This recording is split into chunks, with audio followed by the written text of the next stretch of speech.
Dehydrating watermelon for my first time. This was out of the garden. I picked two medium-sized watermelons and taking the seeds out of here and putting this cup from the bowl. Then what I'm going to do is take the seeds that will be accumulated in this coffee cup, and I will mix it in a blender because there's just tons of seeds and it'll seed into my compost. Probably at the end of the season I'll collect more watermelon, even though I have a lot still from last year.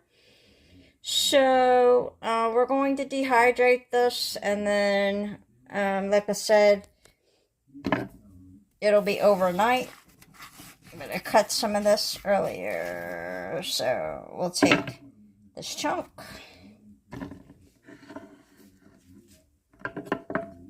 And I don't want to make these pieces too... I don't want to make them too thin. As they say, it's 90% water. But I'm going to get all the seeds first, as much as I can. And I'm going to do bigger chunks because they'll shrink a lot since it's 90% water or whatever it is. And I'll do this overnight. And probably a couple hours into the morning, they'll be ready. So we're getting to the end on this half watermelon. I'll pick some more out here. And you want to make sure it's a sweet watermelon for this dehydration. And in case you're wondering, the way to tell when it's ripe is it'll have the brown top and the bottom, and then like big yellow spot on the underneath. And when you knock on it, it'll have a hollow sound. So I'll demo on the other watermelon how it's supposed to be. Okay. So we're going to put the juice in there. It's great juice to have. Then the seeds I'll put from the bowl, the watermelon bowl. And again, put that into the compost once it's blended. Here, okay, there's not much juice. That's why I put it in the Pyrex. And you can see the slices, not too thick. Okay, probably 1/8 of an inch or a little bit more. And I'll start putting them on the trays. Okay, there's one watermelon. And we'll do the second one. Okay, there it is. Here's the second watermelon. I picked this a few days ago. They say, I heard from, I think it was the... Here's the second watermelon I picked a couple days ago from our garden. And that's the sound you want to hear. Like a hollow sound, a door knock. This is about 7 inches and probably the same with the width. It's not enormous, but it's a decent size. It's good for 2 people. And you can see it's supposed to have that yellow spot. This is where it's at. And I had it over dry grass, a pile of dry grass. But if you see a big yellow mark, and then usually a brown mark right there on the ends. Okay, so you want to get the really sweet watermelon when you dehydrate. And cut it in half this way. So these will be for 5 trays. Over to getting my first tray ready. I put a few pieces on here. And you'll want to oil your trays if you've never done this before, just with a little, I don't know, I just use vegetable oil with a paper towel, a little piece. And this is something new. It's citric acid. It's supposed to be for canning, which I never do. I end up fermenting because it's so much easier than canning. So, I've never canned, but the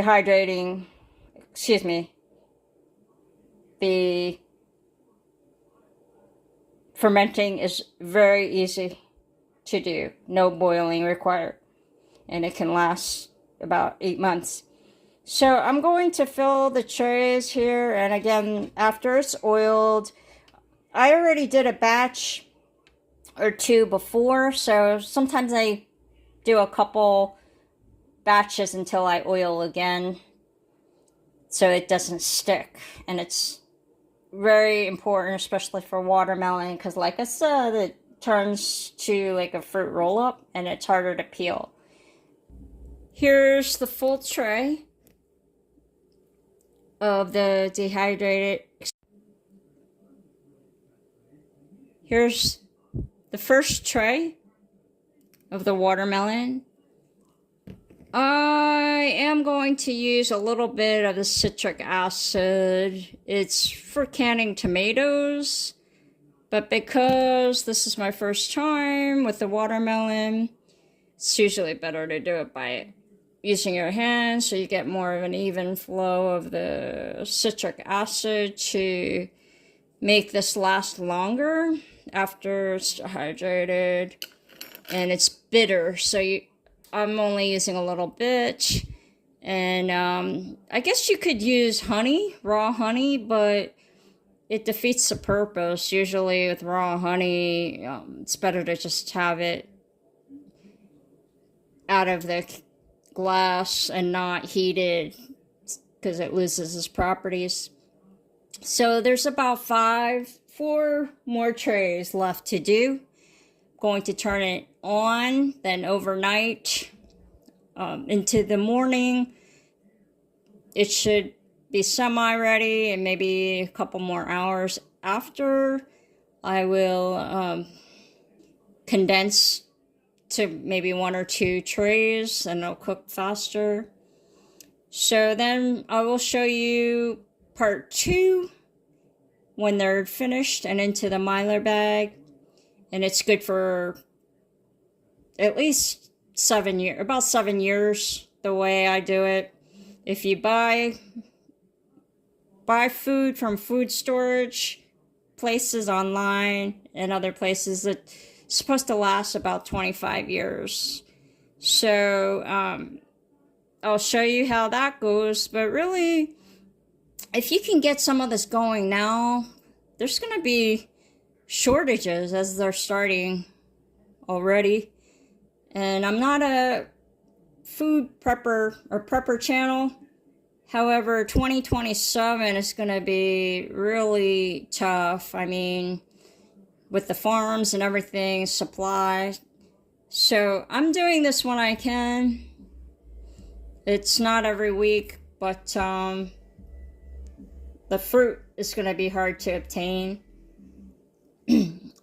And some produce, so I'm gonna do this and put it away. At least we'll have some watermelon to crunch on. Okay, this is the 5th tray, and I put more ascorbic acid on top. There's a plastic lid. So we'll do this overnight. Say you should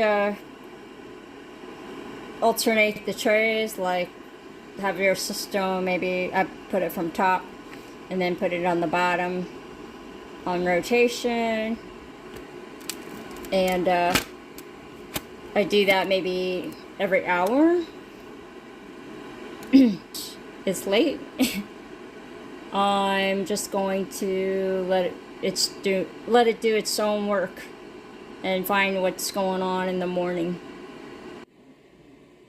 This is pretty much full with the juice, the seeds that I'll grind up, and this was what was left from the 2 watermelons. So just going to say as a side note that if you're ever wondering about the juice, I did for hummingbird food. I looked it up since I didn't know anyone that uses it. And they do not recommend it from what I've read online. It goes rancid pretty quickly for food. And it can cause bacteria and other problems. So I don't use it. However, I ran out of the sugar water and I was cooking all day the other day. And I decided to use some of it, but it was ice cubed. So I took out the watermelon ice cubes I had, and that juice was put in fresh, so I knew it was fine. And I left it in the feeder with water for probably 3-4 hours, so it should have been okay. But I knew I would have had time to make the sugar water, and it would have been ready for that day. So I dumped it out after 4 hours or so, and then gave them the sugar water. So that's it. The other tidbit is from the Tim channel. I'll list his YouTube channel, and he said that the best time to pick herbs, and I take it applies to a lot of produce too, is during the afternoon, like maybe 2 o'clock or so. That's when it has the most nutrition. So I actually picked this watermelon. I think it was early evening, but I'm just wanting to mention it to you. And it may not apply so much to watermelon with the big shell, but for herbs and things like that, if you want to keep that in mind.